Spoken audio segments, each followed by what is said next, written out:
So, welcome everybody to the World of Ability Podcast Network. My name is Emily Gomer, and I am a podcast engineer here, and I'm excited to bring you another episode of the Aspie Bridge Show that we do here every Tuesday at 11 a.m. Central.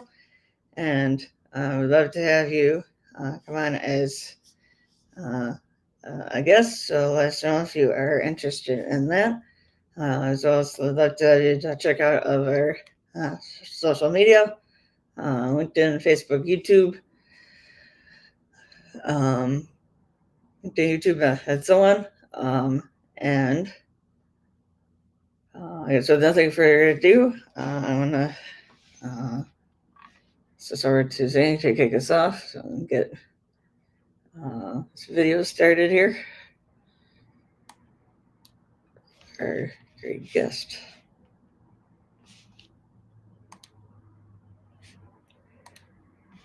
Maybe.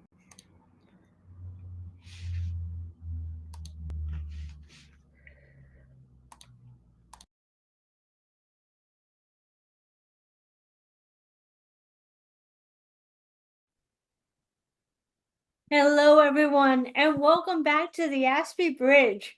We're starting a two-part series, although we'll go on in the future, and it's all about introducing other autistic individuals who have a story to tell you. But before we do that, with all the awesome Aspies out in this world who are telling you what the traits of autism are, such as Paul Michelef in Australia, Samantha Stein in the Netherlands, Sarah Hendricks in the UK, Temple Grandin here in the US. They're all telling you what the traits are, as well as many others. The mission of the Aspie Bridge is to connect those individuals who are autistic, neurodiverse, who feel shame and victimhood due to a diagnosis at any point in their life. And I will be having all different ages of guests come on.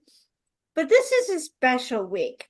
This is a week that I start my very first series of introducing other autistics to the Aspie Bridge because they found success of going over this bridge and finding their way in society. And I'd love to have you hear their story. Today, we welcome Brian Colletto.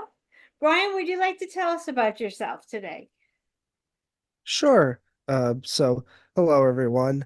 I am Brian Colletto, and I work as a marketing administrator and production assistant for a nonprofit that provides job employment opportunities for all kinds of special needs adults in our area, not just autism, but Down syndrome and other diagnoses.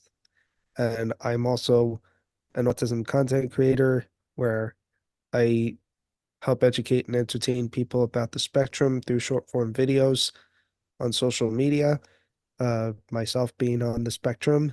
And I'm also a board member with a local chamber of commerce. Thank you so much.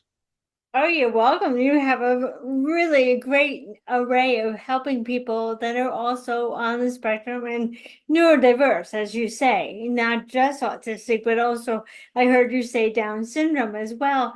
And I call it the neurodiverse forest because there are so many of us in all different levels that can definitely use the help of bridge builders. It's not just for the autistic individual that can use the services of the Aspie Bridge. It's anyone who feels like they would like a way to have support in a particular area of their life so that their life gets easier. My bridge builders are not here to change you, to change your behavior, to tell you that you need to become more neurotypical. They're here to help you solve a problem or create a plan that will help you go into society and feel confident. Now, Brian, I'd love to ask you some questions. Do you mind? No, I don't mind at all. Great, great.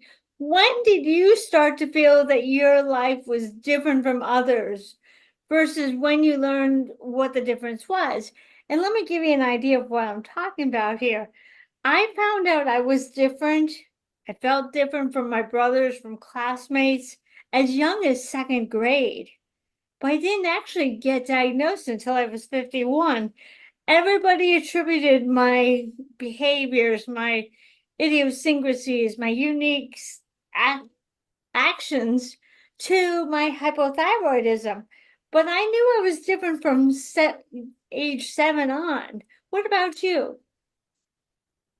So, I initially felt different probably in preschool because I remember, um, and this was in a preschool program that my would-be high school had, and I remember I kept holding on to mom, like I didn't want her to leave, um, and I was just overwhelmed.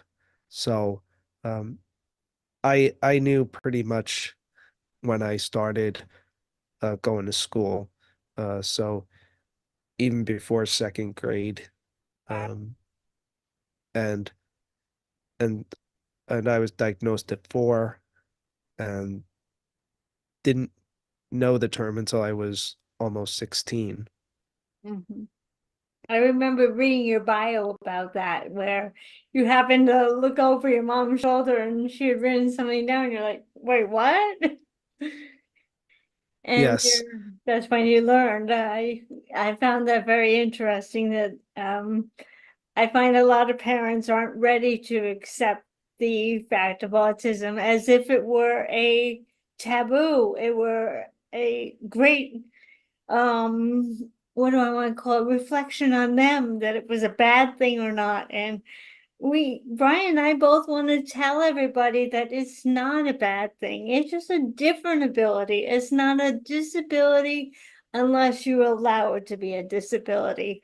It's all in your mindset. And we're here, as I have been for all of 2024, helping you realize, yeah, we do see the world differently, but that doesn't make it a bad thing, does it?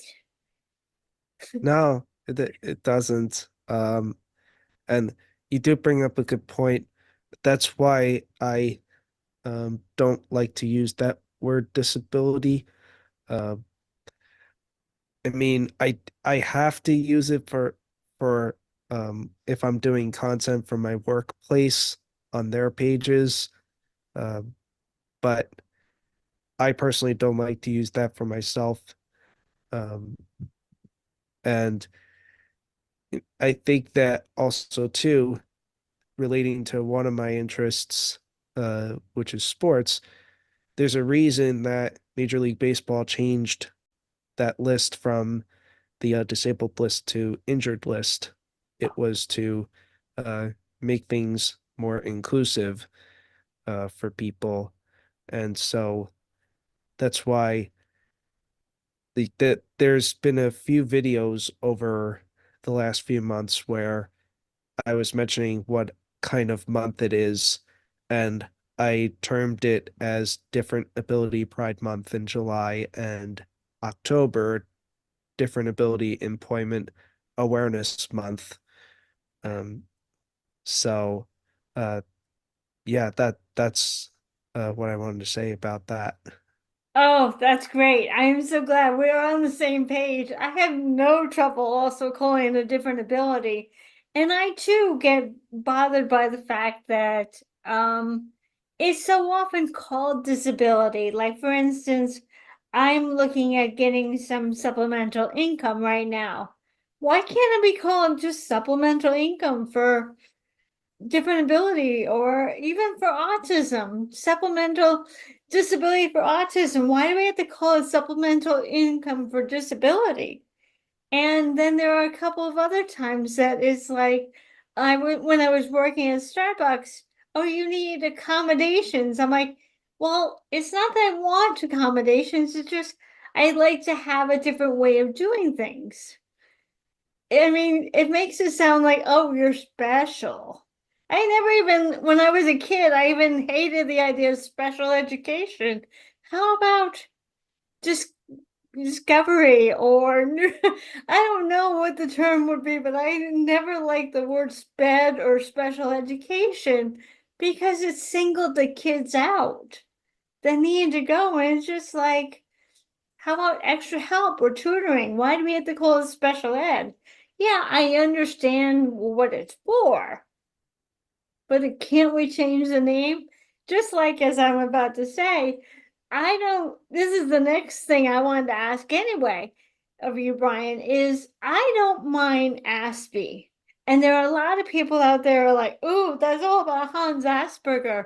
And I don't know if you like the Marvel characters. Are you a Marvel character fan? I know about them. I wouldn't consider myself a huge fan of Marvel. I'm not a huge fan either, but I like the fact that the Marvel characters each have let's just call it an Achilles heel. Something about them that makes them different from the normal run of society, but they also have a special skill that the normal run of society also don't have. So I'd like to consider and have people start to think of it as Aspie is not related to Hans Asperger. I'm not trying to use that to credit him. That was awful. But I do think the word Aspie kind of gives us a Marvel character identity where we can see and do things that are different than the normal run of society. Do you mind the word Aspie or do you have a different label? Um, I'm not opposed to it. That's good to hear. That's good to hear. I have to wonder sometimes if people might think that, oh, they're gonna boycott this YouTube channel because I call it the Aspie Bridge. And as I say again, I'm going to reiterate it. I am not giving credit to Hans Asperger. I'm more think of it in the terms, I'm changing perspective to think in the terms of a Marvel character, a brand new Marvel character that's out there. And for me, and I would love to hear from you in a moment, for me, my special skill is a visionary. I can see problems before they cause anyone harm. I can kind of look into the future and see things that might cause people a problem. What about you? What do you think is your special skill? Um, well, yes, I would also say that that is kind of a skill that I have, and I sometimes try to see if I can soften um addressing that issue, whether it be like family stuff, um, or for example, um, planning out how I'm going to take virtual to real life. That's usually always some kind of issue, unless it's happening locally, then it's not so much an issue. Um, but besides that, I think that a special skill that I have is an ability to uh, listen, um, and to be a good ear for people. Mm, that is so important too. Yeah, I totally agree with that. I totally agree. We are very much compassionate because we know what we've been through as individuals and we never want to wish that pain on anyone else, which is why I consider myself a good listener. Is that the same thing for you, Brian? Yes. Yeah, I kind of figured, but I wanted to let you say it first without assuming. I didn't want to assume anything. Um, what are some of the coping skills that you created before you learned you were autistic? Like, again, I'll give you an example. What I found was necessary. I found that having crowds of people come by me, go past me, made me claustrophobic. So if I went into a classroom or into a concert or something, I always had to sit on an end seat. I couldn't stand sitting in the middle of a row. I always had to sit on that end seat, which allowed me to get up quietly and exit if I needed to have a breather.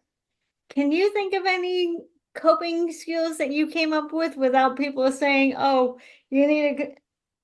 Let's go back to the idea of accommodation. I'd rather call it a coping skill. Hey, this is what I need. I don't want any fans running. What about you? Can you think of any coping mechanisms that you created for yourself to make your life a lot easier? Yeah, well, I I d- a lot of people would say it's talking to myself, but I call it talking to God. Mhm. Um, I do a lot of whisper talking. I do it away from people though. Um, so they can't really hear what I'm saying.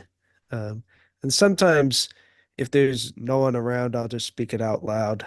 Um, so that is a coping mechanism that I have, and it may sometimes help me understand a situation. Sometimes I get it wrong, but I think that it helps process things and may also help with scheduling things that I'm doing. Mm. I'm glad you brought that up. Um, I do find myself talking to myself more and more in like when I'm going to a store and I'm trying to remember the next thing I need to buy on the list. I'll say it out loud and people will be like, oh well, hey, now you know what I need to get in on my grocery shopping list next, because I tend to rely on my memory a little bit more than I probably should at times, but if I talk to myself, it's an easy way to remember things. Is that true for you? Yeah, yeah, for sure. Cool. Cool. Um, do you see yourself as having a singular interest that you devote all your time to, or have you seen that your interests have evolved over the years? I don't consider myself as having a singular interest. I have multiple interests. I will say that avenues that I've gone down have sometimes evolved over time. Uh, like, I thought I might uh, work as a trainer at one time, um, but it turned out that maybe that wasn't the best avenue for me. Uh, I even before that, or before my job that I'm at now, I thought I might work for the post office, and I wound up respectfully not doing that. Um, so, uh, so while things don't look like it's um, evolved because I've been at the same company for 16 years, uh, there have been some things like I have uh, evolved what I post on social media. I used to not show my face on posts all that much, and I used to share quotes and a lot of nature photos before I got into doing videos, which were first for fun and then with the purpose of autism. So, um, so yeah, uh, definitely multiple for me. It sounds like you have evolved, yes. I think a lot of people get the stigma, oh, it's just going to be trains, huh? It's like, no, I like trains and I like planes and I like all forms of transportation. And I'm coming to learn about camper van interests and such. So it's good. I think that people who think that we're going to have one interest for the rest of our lives need to learn that now we do evolve. We are evolving. I'm glad to see that you're evolving into getting on camera. And with my being a life coach, at first, back in 2018, I was afraid to get on camera too. And then I took a class by the name of a woman called Lisa Nichols, and she taught me how to get onto camera and feel very comfortable. And I just kept evolving from there. Now it's kind of like I love it. I really enjoy getting on, but it's like now I'm trying to help all of our other autistic individuals to feel comfortable that, you know what, particularly here, we're not judging. We understand the pain. And so we're not going to judge what people are. I'm very confident. In fact, my podcast engineer is Emily, and I've gotten her to give us the introduction because it helps her to build her confidence of being on screen and talking. Now, a lot of times she'll do her work. She's a podcast engineer, but she won't say much. So I've gotten to help her. Well, I think I've helped her. She may have gotten this help from somewhere else, but I've gotten her to introduce each of my weekly podcasts to get her comfortable with talking on the screen. And I'd be curious to hear what she has to say when she hears this, but I think it's great. A lot of people might be like, oh, I'm like, no, Emily deserves to be on screen as much as the rest of us. So I applaud her for having the confidence. I applaud you for developing your confidence and having a YouTube channel. I'm now all right, I'm a little addicted to having this podcast because it fills me with joy to help others. And if they can see us on screen, which is a big part of why when you stepped forward and said you'd love to be on podcast, I'm like, great, this is exactly what I need, is to have others who feel comfortable to join me, to tell their stories so that people understand that it's safe. We're providing a safe place. Is there anything you'd like to add? Um, yeah, um, I think I can add something to this. Um, I mean, I don't have a producer or anything like that. Uh, what I will say is that I have gotten into videos over the last 3 years. I was learning these from social audio spaces, from people all over the world. Um, and I felt their presence as I learned how to do everything, from getting a tripod to uh, recording the videos. Um, I don't record as many videos as I had been doing.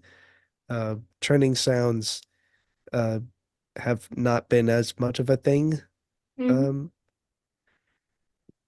as it used to be, but but I do still do videos, and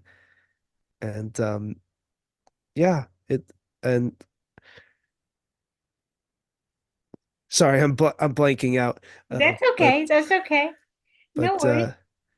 yeah, I'm I enjoy doing what I do. Well, let me ask you a question. If you had someone help you with your podcast, would you be interested? Because the individual, Kurt, who helped me get onto my podcast, might be very interested in helping you if you're interested. He does World of Ability podcasting. So if you'd like me to, if you'd like, I might be able to get you to have him sponsor you at some point if you're interested, if you're ready. But if you're not ready, you have to let me know because there's no pressure here.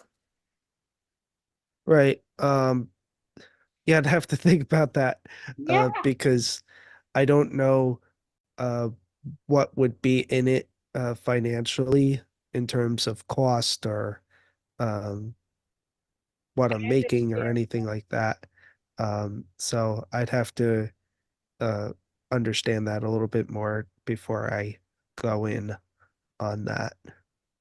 Well, of course. And in my life coaching, we always say you can always ask the question, but you're never obligated. So, by all means, you're never pressured until you're ready.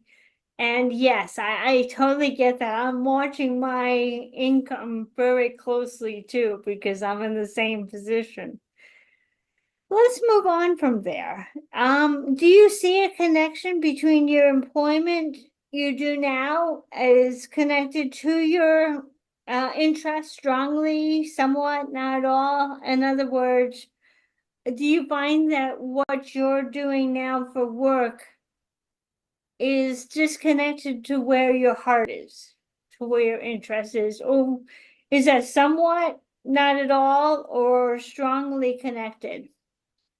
I'd say somewhat connected, because I have been encouraged by my workplace, and I know that we could have some opportunities in the future that could help me with growing on a business side of things, uh, where um, maybe it's an avenue I go down where um, maybe I won't need as much assistance in the future with certain things. Hmm. So, um, so I do see it as a possibility for sure. That's good to hear. Because a lot of what I do on this podcast is helping people to know where their discontent is and where their longing is.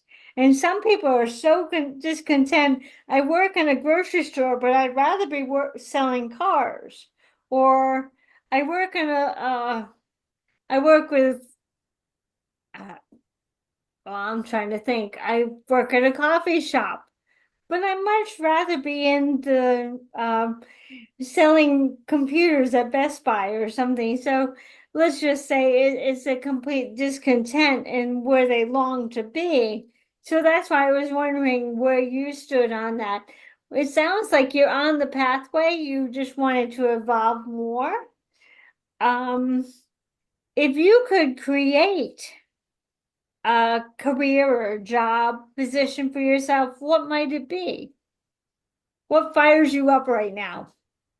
Um, what fires me up right now would be the opportunity to get on stage and speak. Um, I know a lot of people who I've met virtually through the different platforms who have got on stage with each other. They each contribute uh, what they're an expert at, and I'd uh, love to have those opportunities, uh, and maybe even create them right here at home in New Jersey, um, as a next step to eventually doing them outside of the state. That's exciting to hear because you know what I'm going to be working on next? Brian is traveling around the US to give talks to the colleges and universities to help the students learn that life is not a dead end once they graduate. And once I get to New Jersey, I'd love to have you join me on stage if you're interested. Now, I won't be there until next May, so you have time to practice. But if it's something that you'd enjoy doing, it would be great fun to go into a college or university nearby that serves autistic students and just say, look, this is the life you can have. Don't be afraid of it. Yes, and I know that uh, Rutgers, which is the school that I live nearby, they have a big autism program. But also, we'd have to talk about the date because May is my birthday month. So, um, So we'd have to make sure that it's not interfering with that. Um, Absolutely. When in May is it? 18th. 18th. My daughter is the 26th. That's why I asked. Oh, I didn't know you had a daughter. I have two. Yeah. Oh, very cool. Very cool. Wow. So Yeah, yeah, no, I would we could plan it for June and leave May out of it. But I was just curious if that might be of interest because it sounded like being on stage would be something that would light you up. And I know that feeling. I'm there too. yeah, for sure. Where are you at in the world? Right now I'm in Texas. Texas. Okay. But I plan to go to different colleges and universities and helping the students to understand that life doesn't end after graduation. In fact, I didn't even get diagnosed until after I graduated from college and had two daughters. So I know there's life out there for them after college. Life does not have to be a challenge because if they come to me at the Aspie Bridge, I can line them up with a number of different coaches on a Hmm. volunteer basis. Each of my coaches, and you may even be interested in this too, each of my coaches has a zone of expertise. I even have a guy coach that will just talk about the guy stuff, which is fun too, because sometimes it's hard to talk to a female about things that you want, but I have a guy coach as well who is available. So just in case you're interested. Um, Yeah. yeah, By the way, you mentioned that guy Kurt earlier. If he does see this and has interest in connecting with what I do, he's welcome to get connected. Just just so you know. Um, may not necessarily mean that we get something rolling right away in terms of upgrading my own podcast, but just to start the conversation. Um, that is something I'm always networking. So I'm always meeting people through different platforms and engagement on posts. that's great. Yeah, you know what? One small step in the right direction is going to get you where you want to go. And that's the way to get going. Yes, I will talk to Kurt and see. He's probably gonna watch the video anyway. But I think it will be good for you. We talk about one small step up Mount Everest will still get you to the top of Mount Everest if that's where you want to go. Let's see. Yes. There are four quadrants. I'm going to get a little bit more personal right now. Okay. Only from the sake of finding out where your desires are to grow emotionally. And you talk about God, which is a lot of what I'm involved in. I'm a certified spiritual transformational coach. But there are four quadrants of life.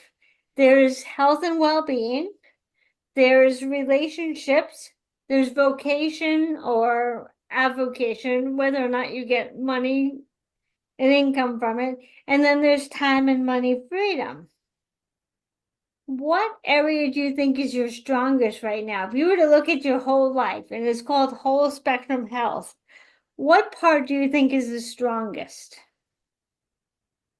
Um, I think probably the strongest would be um how I'm able to um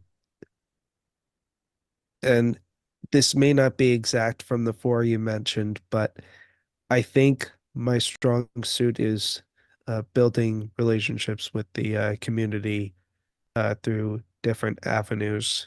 Um, Regular family stuff is definitely not my strong suit.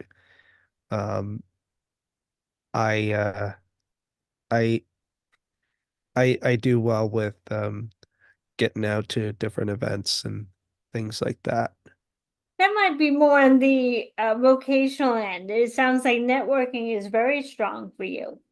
Yes, yes. So the vocational end, yeah, that would be my best strong suit. I'll give you a hint. Relationships are not my strongest one either right now.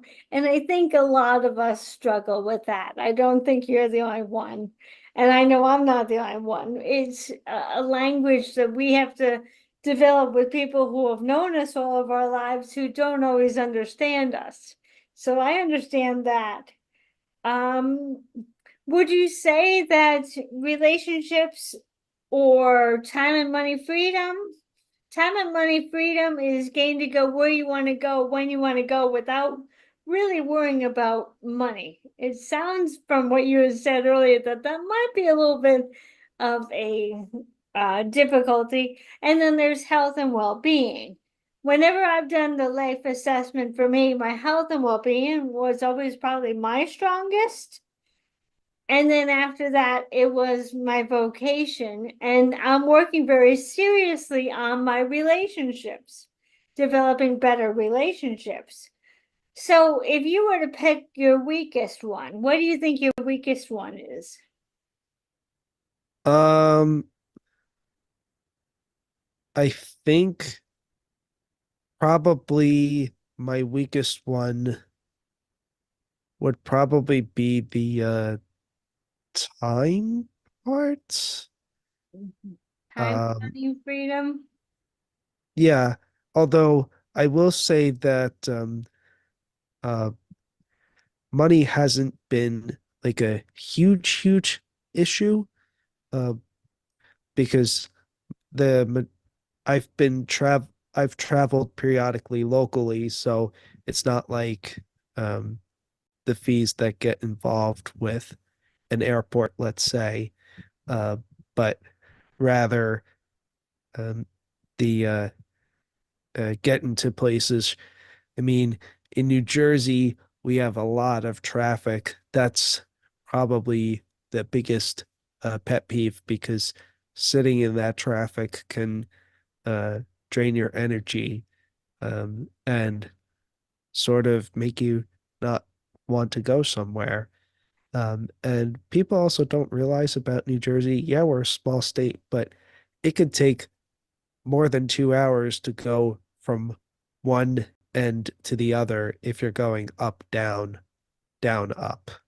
Mhm. Uh, there's a lot of miles within the state. The good old Garden State. Yep, I know that state very well. I have a lot of family here who have been in New Jersey quite a bit, so I understand that entirely. I have my parents originated in Summit. Oh, wow. That's about an hour from me. Um, yeah, I have driven there. Um, actually, interestingly enough, for a podcast group that uh has started meeting once a month in 2024 in Summit. I haven't gone to every single meeting, but I have gone to a few, Mhm. and yeah, it there's a lot of traffic to sit in getting there. Coming home from it at night is not such a problem. That's Uh, good. Although I'm not a night driver. Are you a night driver? depends. I mean, not so deep into the night. Like very rarely will I be out past midnight, Mm, but I mean night driver is in like I could drive during the 8 o'clock, 9 o'clock, 10 o'clock hour, no problem. So that- that's what I mean by that. I'm a dusk driver. I don't like to be on the road at night. I have been, and if I know where I'm going, I'm okay. But if I Mhm. don't know where I'm going, I do not like to be out at night. You have definitely surpassed me in the driving. I think it also depends on the amount of driving on the road, as you say, coming home from your groups is if there's not much in the road, then it's not, if there aren't too many people on the road, it is definitely a lot less stressful. But in city traffic, no, thank you. I am not doing that. No, me neither. I haven't even driven to New York, so It's for me going to New York. I will jump on Amtrak. Thank you very much. I well, if I you go. if you the next time you jump on Amtrak, I'd welcome going with somebody just for the purpose of like I don't know how to navigate that on my own. Haven't had to for a train, and then also just not being getting lost in after you get there. Oh, definitely. Grand Central Station is a city in itself, so I get that. I get that. Um, if you were to take a step forward, and it sounds like you and I were just talking about that, one would be to get onto a more regular podcast. Another sounds like getting into travel time. I was gonna say, what one step would you take tomorrow to make your weaker quadrant a little bit stronger? What one step do you think you could take? Uh, wow. Um, that's a tough one because I don't always think of steps to do. Like I usually just kind of make that happen. Um, I do a lot of planning out in my head when it comes to those types of things. Do you Google? And do I I I Google, yes. I also look at maps. I often use the GPS on the phone to go places.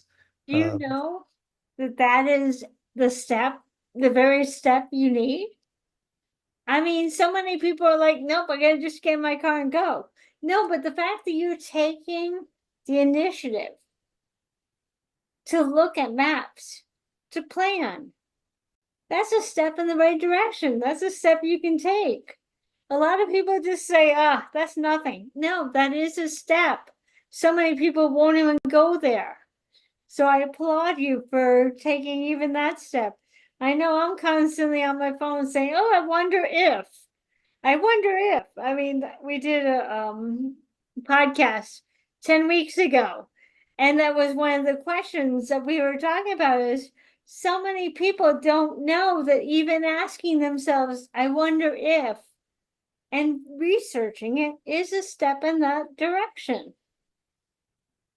yes, absolutely. So let's see. My last question of the day, and I want to thank you for being here today. If you could take any class that's offered tomorrow, starting tomorrow, if you could take any kind of a class, what would it be? If I took any kind of class, it would uh, it would be about um, hmm, I I think I would take a class probably about social media in general. Um, I mean, not that I'm gonna do every step that everybody says about how to grow on Instagram, how to grow on LinkedIn, but just to learn and apply what I can. Um, that's that would uh that would be what I do. I don't get into that whole you have to engage in the hour that the post goes up. I mean, I know it can be beneficial to visibility, um, but I do it when I can. Um, so, but yeah, just to see where things are going and what I might need to um, apply in order to continue to be seen and heard on those platforms. Mm, I get that. I so get that. And that would be one of the classes I would take too. One of the classes that might surprise you. If I could take a class tomorrow, I would take a carpentry class Carpentry, interesting. because there's so many times that I want to build things Hmm. and building up the confidence with using machines that might take your fingers off if you don't use them correctly, or just learning how to really put some things together, such as framing windows or doing all sorts of things. I would love to have a class in carpentry skills. Hmm. Yeah, yeah, that would be cool. I mean, I was just reflecting on the fact that over the last few years, I've bought a number of different tools that I use for yard work around my parents' house.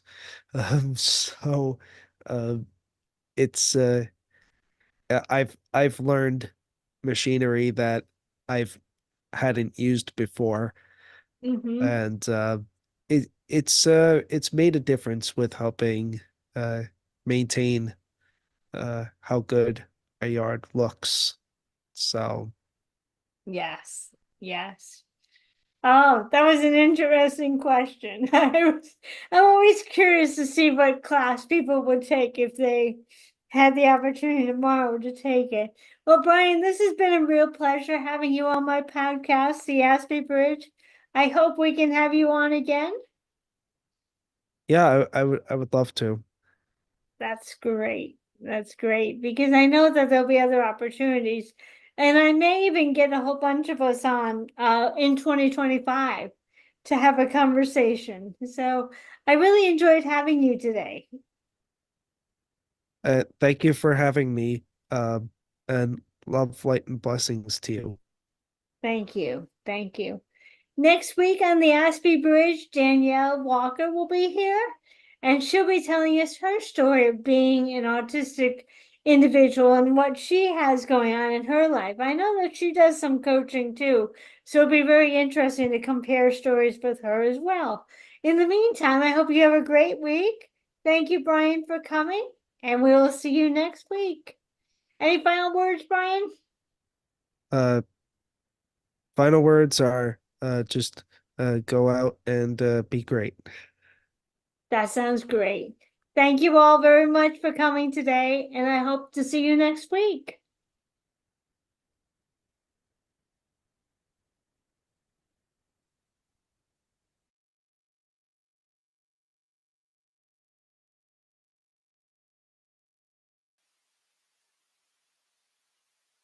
So that was a great interview with Brian.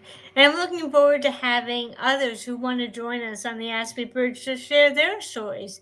But for today, I hope you have a great day. And I look forward to seeing you next week when Daniela Walker joins us. Thank you so much.